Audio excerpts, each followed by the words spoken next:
निश्चितपणे हा करणार।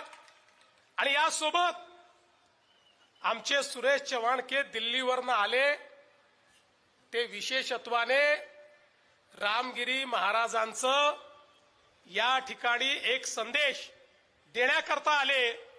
आणि ते म्हणजे या ठिकाणी जो काही सरला बेटाचा विकास आराखडा 109 कोटी रुपयाचा तयार झालेला आहे, हा विकास आराखडा त्या ठिकाणी कार्यान्वित झाला पाहिजे।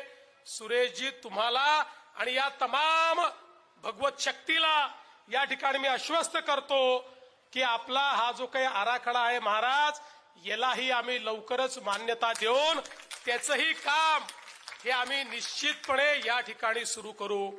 खरं म्हणजे आज आपल्याला मोठ्या प्रमाणात या ठिकाणी परिवर्तन करायचं आहे।